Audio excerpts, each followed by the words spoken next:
ठीक है विद्यार्थियों, आज हम जिस सिद्धांत के बारे में पढ़ रहे हैं वो क्या है? भौतिक बल सिद्धांत। कौन सा है? भौतिक बल सिद्धांत के बारे में हम बात करेंगे। ये भौतिक दाब सिद्धांत है। अर्थात इस सिद्धांत में हम ये जानेंगे कि जो रसारोहण होता है, रसारोहण, इस सिद्धांत में हम जानेंगे रसारोहण एक प्रकार से भौतिक बलों के कारण होता है। भौतिक बलों के कारण होता है। इस पर जीवित सेल्स का, इस पर जीवित कोशिकाओं का कोई प्रभाव नहीं पड़ता।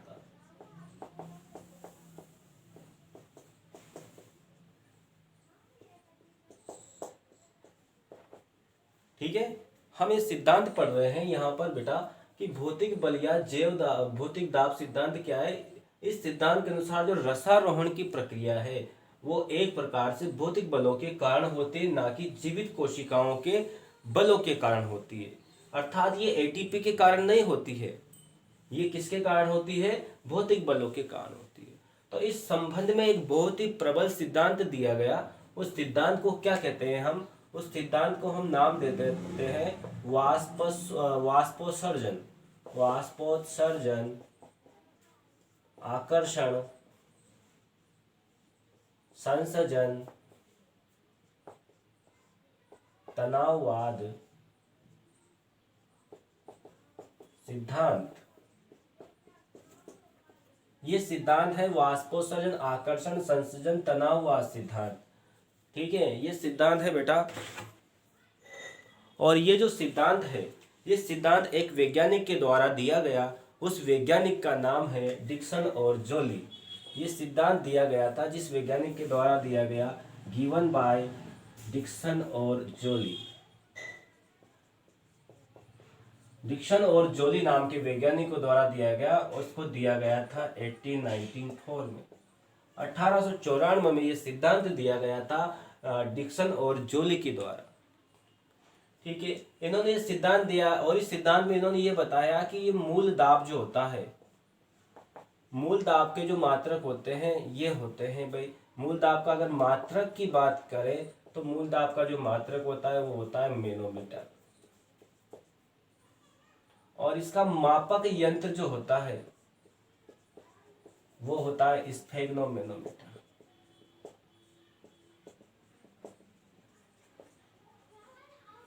ये प्रयोग भी है आपके 12th बायोलॉजी में, ये प्रयोग भी है। इस चीज को आप ध्यान से समझिए। इस सिद्धांत के बहुत सारे बिंदु हैं। मूल दाब सिद्धांत के क्या है? बहुत सारे बिंदु हैं। इन बिंदुओं के बारे में हम एक एक करके चर्चा करेंगे। उससे पहले हम जानते हैं, इन्होंने ये शब्द दिया था पहला, इसका ये दिया कि वाष्पोत्सर्जनाकर्षण क्या है? वाष्पोत्सर्जनाकर्षण। और संसर्जन क्या है? तो दो शब्दों के बारे में हम जानेंगे। वाष्पोत्सर्जन तो जानते हो, पत्तियों के द्वारा पानी का निष्कासन, पत्तियों के द्वारा पानी की जो हानि है, पानी की हानि बोल दो, के फलस्वरूप उत्पन्न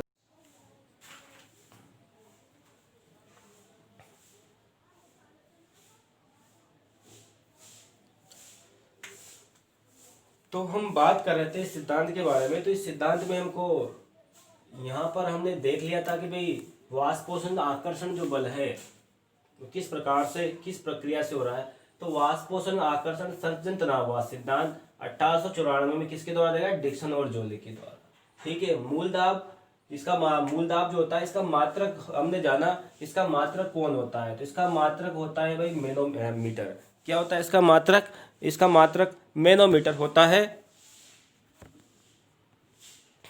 ठीक है, इसका मात्रक, मूल दाब का मात्रक हमारे पास क्या होगा बेटा? मैनोमीटर हो गया। और इसका मापक यंत्र होता है स्फेग्नोमैनोमीटर। ठीक है, इसके बारे में हमने बात करी। अब वाष्पोत्सर्जनाकर्षण और संसर्जन, इसके बारे में हम बात कर रहे थे। दो बल होते हैं भाई। कितने बल होते हैं? दो बल। दो बलों के बारे में हमें बताया था डिक्सन और जोली ने। डिक्सन और जोली ने हमको बताया कि ये दो बल होते हैं जो रसारोहण के लिए जिम्मेदार है। रसारोहण का मतलब आप समझ चुके हो कि मूल के द्वारा पत्तियों तक जल को पहुंचाना, वो रसारोहण होता है। तो वाष्पोत्सर्जन आकर्षण, पत्तियों के द्वारा जो पानी की हानि होती है उसके फलस्वरूप क्या होता है? एक तनाव उत्पन्न होता है। किसमें उत्पन्न होता है? पत्तियों की शिराओं में उत्पन्न होता है। पत्तियों की शिराओं में। तो पत्तियों की शिराओं में एक तनाव उत्पन्न होता है। उस तनाव को हमने बोला है वाष्पोत्सर्जनाकर्षण। अब ये तनाव जाएगा कहां पर? शिराओं के पास। ये शिराओं में क्या होता है? शिराओं में होता है पानी। और आपको मैंने बताया कि जो संसर्जन बल जो होता है, यानी संसर्जक बल भी एक बल यहाँ पे लग रहा है। ये बल किसके मध्य लग रहा है? ये बल लग रहा है दो समान अणुओं के मध्य। अर्थात प्रकृति में जो दो द्रव पदार्थ होते हैं वो आपस में जुड़े होते हैं, आपस में बंधे होते हैं। तो किस वजह से बंधे होते हैं? तो वो बंधे होते हैं संसर्जन बल के कारण। अर्थात प्रकृति में दो समान अणुओं के मध्य जो बल लगता है उसको संसर्जक बल कहते हैं। अर्थात एक बूंद जल की, दूसरी बूंद, तीसरी बूंद, चौथी बूंद, आप देखिए, आप 4-5 जल की बूंदों को लीजिए और 4-5 जल की बूंदों को आप मिलाओगे तुरंत मिल जाएगी। या फिर आप देख सकते हो ये बल कितना प्रबल होता है। इसकी प्रबलता को आप जानते हो। अगर आप पानी की धार को, कहीं पाइप में पानी चल रहा हो, उसको आप तलवार से काटना चाहोगे तो नहीं कटेगा, नहीं टूटेगा, तुरंत ये बल, इतना प्रबल बल होता है। और ये प्रकृति का बहुत ही प्रबल बल है। और आप जानते हो इस बल के कारण जल के अणुओं को कई हजार किलोमीटर तक और कितनी ही ऊंचाई पर पहुंचाया जा सकता है। तो ये होता है जल। तो इस प्रकार से जल के अणुओं की एक सीधी रेखा में जमा हो जाते हैं। इस बल के कारण ये जल के अणु बंध जाते हैं और इस बंधे हुए जल के अणुओं से एक स्तंभ निर्माण होता है, उसको बोलते हैं जल स्तंभ। उसको हम क्या कहते हैं? जल स्तंभ कहते हैं। तो इस प्रकार से आपने देखा कि वाष्पोत्सर्जनाकर्षण और संसर्जन बल के कारण ये भौतिक बल सिद्धांत बनाया गया, डिक्सन जोली ने बनाया गया। क्योंकि ये बल बहुत ही प्रबल होता है। इससे पहले हमने मूलदाब सिद्धांत पढ़ा था। तो मूलदाब सिद्धांत में यही था कि वो तो सिर्फ 20 मीटर जो ऊंचे पौधे हैं उन्हीं पे लगता है, लेकिन ये जो बल है ये 100 मीटर तक ऊपर पानी पहुंचा सकता है। और आप जानते हैं ये जो था, ये जो बल लगाया था हमने, ये जो नियम पढ़ा था मूलदाब सिद्धांत, ये तो सिर्फ और सिर्फ किसके लिए लागू था? छोटे पौधों के लिए लागू था। और ये जो 100 मीटर वाला है, यानी इतने लंबे पौधे हैं, जिम्नोस्पर्म के लिए भी लागू है। तो प्रकृति में जिम्नोस्पर्म के लिए ये नियम पहला मूलदाब असफल हो गया था और इसके लिए हमने जिम्नोस्पर्म के लिए जो नया सिद्धांत बनाया उसको बोला हमने वाष्पोत्सर्जनाकर्षण संसर्जन तनाववाद सिद्धांत। अब इस सिद्धांत के मुख्य पॉइंट क्या क्या है? इस सिद्धांत के मुख्य पॉइंट ये है। तो आप देखिए ये सिद्धांत किस पे डिपेंड कर रहा है। तो इस सिद्धांत, पहली बात तो डिक्सन और जोली के द्वारा दिया गया। तो पादपों में क्या होता है? पादपों में क्या होता है? जड़ों से लेकर कहां पर? पहला पॉइंट ये कहता है कि पादपों में जड़ों से लेकर पत्तियों तक जल का अटूट संबंध होता है। अटूट संबंध होता है। इस सिद्धांत की पॉइंट समझिए आप लोग। पादपों में जड़ों से लेकर पत्तियों तक जल का अटूट संबंध होता है, जिसे हम क्या कहते हैं? जिसे हम जल स्थितिक प्रणाली, जिसे हम जल स्थितिक प्रणाली या जल स्तंभ कहते हैं, या इसे हम क्या कहते हैं? जल स्तंभ कहते हैं, जिसे हम क्या कहते हैं? जल स्तंभ कहते हैं। ठीक है। अब ये जल स्तंभ होता है तो इसे हम जल स्थितिक प्रणाली या जल स्तंभ कहते हैं। अब यहाँ पे क्या हुआ? पत्तियों में क्या हुआ? ये पौधे का स्ट्रक्चर देखिए, ये पत्ती देखिए। पत्ती के द्वारा क्या हुआ? पत्ती के द्वारा जल की हानि होती है। किसके द्वारा? पत्तियों के द्वारा।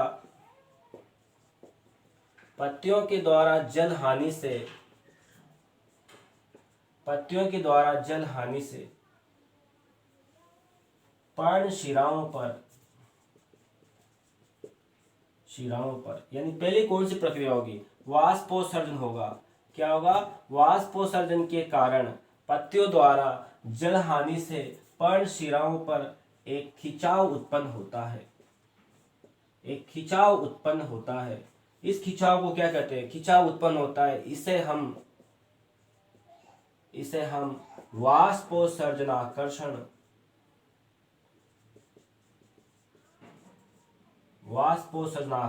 बल कहते हैं। पहला बल उत्पन्न हो गया, किसके द्वारा उत्पन्न हुआ? वाष्पोत्सर्जन के कारण उत्पन्न हुआ, पत्तियों के द्वारा उत्पन्न हुआ। जल हानि हो गई, जल हानि से पर्णशिराओं पर एक प्रेशर पड़ा, एक खिंचाव पड़ा, एक दाब पड़ा, जिससे क्या हुआ? पत्तियों ने कहा कि शिरा हमें पानी चाहिए।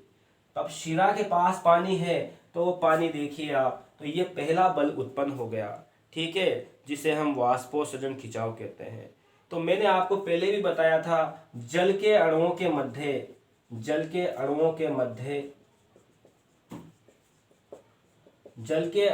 मध्य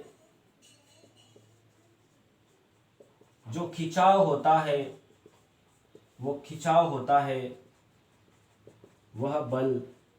वह संसर्जक बल के कारण होता है। तो जल के जो अणु होते हैं उनके मध्य एक खिंचाव उत्पन्न हुआ, किसके कारण होता है? संसर्जक बल के कारण होता है। किसके कारण होता है? संसर्जक बल के कारण उनके मध्य एक खिंचाव उत्पन्न होता है, ठीक है। ये खिंचाव कितना होता है? ये जो बल है, ये बल कितना होता है? 45 से 207 एटीएम एटॉमिक प्रेशर होता है ना। वायुमंडलीय दाब होता है कितना? 207, कितना? 45 से 207 एटीएम होता है। इस कारण क्या होता है? इस कारण जल स्तंभ जो होता है वो टूटता नहीं है। इस कारण जल स्तंभ टूटता नहीं है।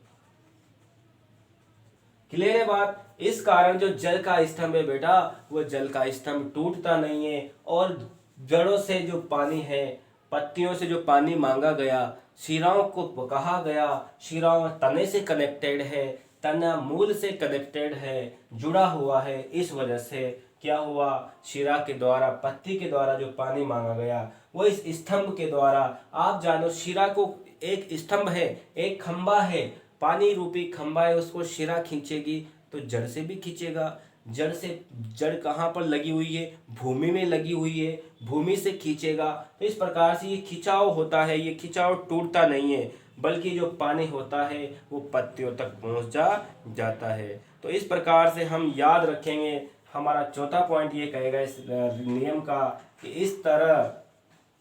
इस तरह जल के संसर्जक बल व पत्तियों के वाष्पोत्सर्जनाकर्षण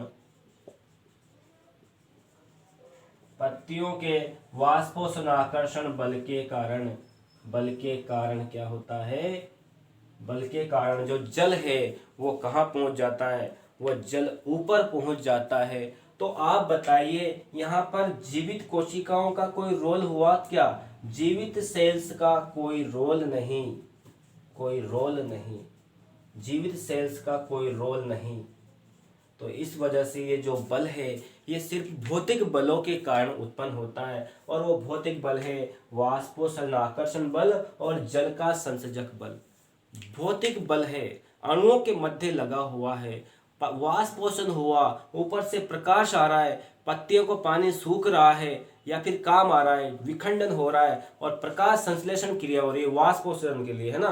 तो वहां से वाष्पोत्सर्जन हुआ। इस प्रकार के इस सिद्धांत के कई प्रमाण मिलते हैं। अगर आप किसी पौधे को दिन के समय काटोगे तो उसमें पानी की मात्रा कम रहेगी, क्योंकि पानी की मात्रा ज्यादा रहेगी, क्योंकि दिन के समय क्या होता है? दिन के समय वाष्पोत्सर्जन ज्यादा होता है, इसलिए पानी ज्यादा रहेगा, खिंचाव टाइट रहेगा, है ना। तो ये जल स्तंभ थोड़ा कड़क टाइप का होता है दिन के समय। अगर रात के समय आप किसी तने को, छोटे से पौधे को काट के देखोगे तो वहां पर जल स्तंभ जो होता है वो थोड़ा तनाव में नहीं होता है। ऐसा क्यों? क्योंकि क्या हुआ, दिन के समय वाष्पोत्सर्जन बल ज्यादा लग रहा है, ठीक है, और रात के समय मूलदाब लग रहा है ओनली, ठीक है। जल स्तंभ टूटता नहीं, इसका कारण यही है संसर्जक बल, है ना। तो दो बल याद रखना, संसर्जक बल और वाष्पोत्सर्जनाकर्षण बल।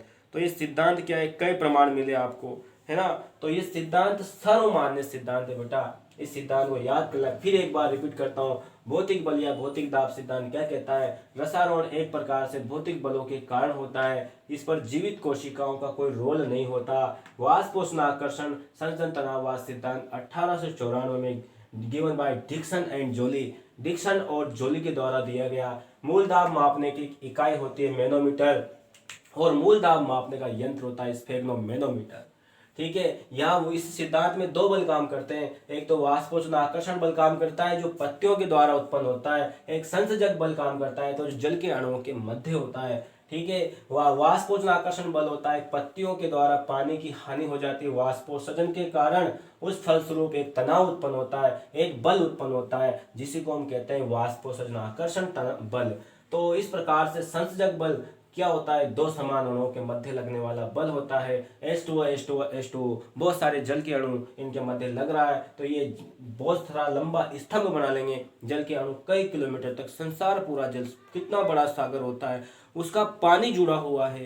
क्यों जुड़ा हुआ है? इसी वजह से जुड़ा हुआ है कि इन जल के अणुओं के मध्य बहुत ही पावरफुल संसर्जक बल लगा हुआ है। ठीक है, पानी में जड़ों से लेकर पत्तियों तक एक अटूट संबंध होता है जिसे हम जल स्थैतिक प्रणाली या जल स्तंभ कहते हैं।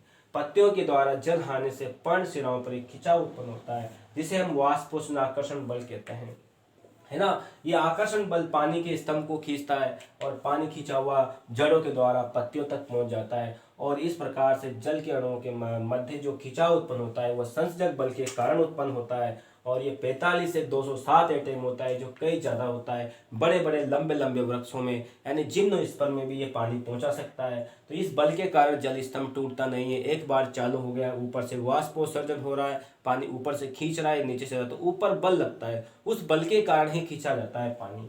तो जीवित सेल्स का कोई रोल नहीं होता इस सिद्धांत में। तो प्रिय विद्यार्थियों, ये था आपके वाष्पोत्सर्जन आकर्षण संसर्जन तनाववाद सिद्धांत। ठीक है, इस वीडियो को आप शेयर करिए, लाइक करिए।